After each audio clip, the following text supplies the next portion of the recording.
just to elaborate more on the risk category early on, as I was saying, so essentially we have divided the risk category into 4 main categories, which is the low risk, medium low, medium high, and high risk.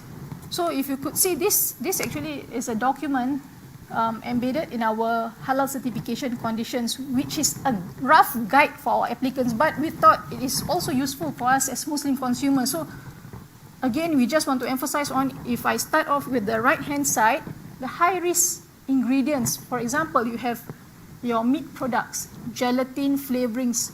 These are regarded as high-risk. Okay, you cannot just look at the ingredients and say, okay, this chicken is grain-fed. It is, of a premium quality, then yes, it is halal. No, it doesn't work that way. The only way to ascertain the halal status of a high-risk ingredient is through the halal certificate or the halal logo, right? So that is the high-risk ingredient. Then we move on to the next category, which is the medium high risk.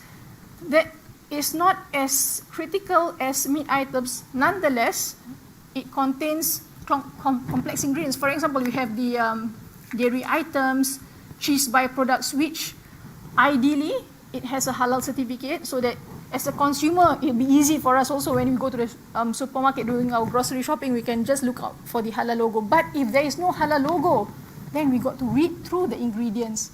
Okay, so for the halal certification perspective, we are able to review this document called the halal questionnaire, for example, okay, if there is no halal certificate, right?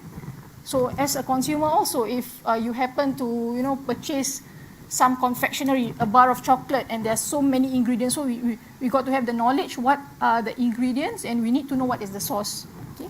Then I move on to the other category, which is the medium low, slightly simpler to a certain extent. Example, things like your soybean products, olive oil, sesame oil, pasta, and so on. If there is no halal logo, it is not the end of the world, right? We can look through the ingredients. Generally, they are of low risk, which we can, ascertain just by verifying the ingredients. And of course, the last category, I think we need not emphasize a lot, because we have already talked about that earlier on.